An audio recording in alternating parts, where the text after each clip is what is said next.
Hello, everybody. Welcome to the other side of episode 100. We're now at episode 101. And today I'm going to dive into this world of racing sponsorships that I've covered over the last couple of episodes. If you want to hear about the origin of JP Murray Racing and kind of how we got started, please feel free to go back to episode 99 and 100. Today I'm going to cover failure. That's right. We're going to discuss how setbacks in launching JP Murray Racing have actually been crucial to hopefully its long-term success. And I'm not asking you to become a comfortable loser. However, I hope you will be okay and not devastated when the obstacles arise, when failure occurs, and push yourself to be in uncertain situations because you've become comfortable with the possibility. First, the hidden power of failure is this. We talk about our wins all the time. We spike the ball in the end zone, but we rarely discuss our losses. I think it's time to lean into failure because that's where the real growth happens. If you can be transparent and authentic about those setbacks, you're going to win more often. And here's why. First, you're going to get more at-bats and more opportunities for success. One of the biggest mistakes I made early on was trying to limit failure by reducing my number of attempts, the number of at-bats I took. But here's the truth. The more reps mean we always get better. And in racing sponsorships, every pitch, every call, every meeting is a chance to improve and enhance what you've done before. Don't shy away from the opportunities because you're afraid of striking out. The other thing I've learned is that failure is never the end of the road. In fact, in most cases, it's just a part of the steps of the journey. In most cases, the loss isn't devastating to your company.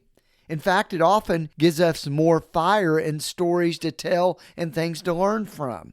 And it gives us more motivation to get back in the saddle and keep going. Remember that every no gets you closer to a yes. I certainly believe in that.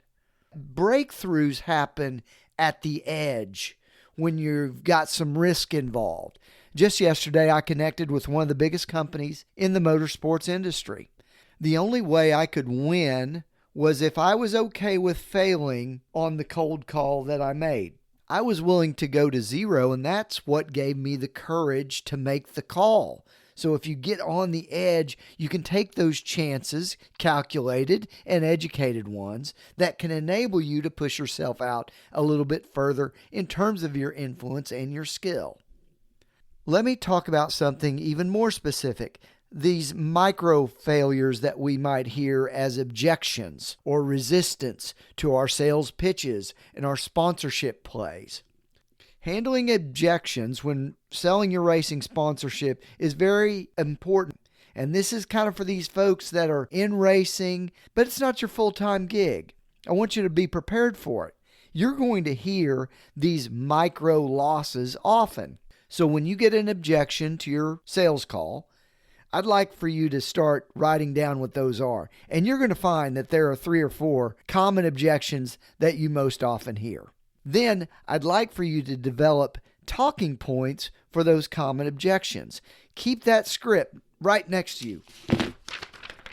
Here's mine. This allows you to listen better when you're not trying to figure out what to say because you've got your speaking notes next to you and you're prepared.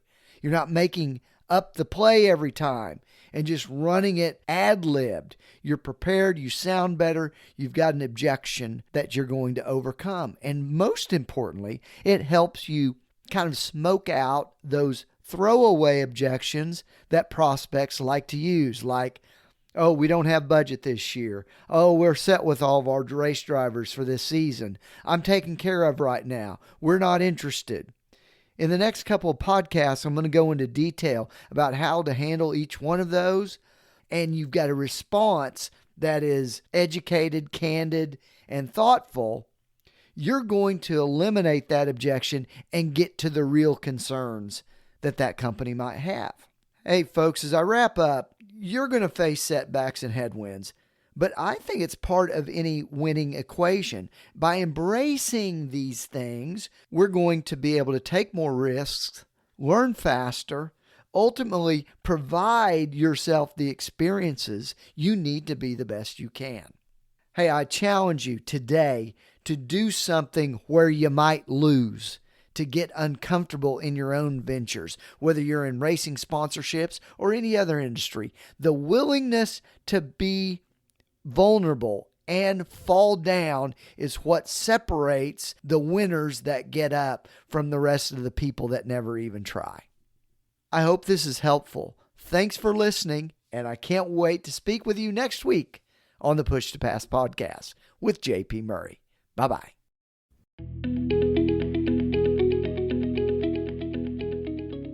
Thank you for listening to the Push to Pass podcast with JP Murray, a discussion about business, racing, sports, and life. If you would like to sponsor Push to Pass, send an email to jp@jpmurray.com.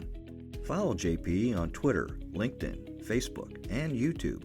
His website is jpmurray.com. Until next time, push yourself to pass the competition. Thanks for listening.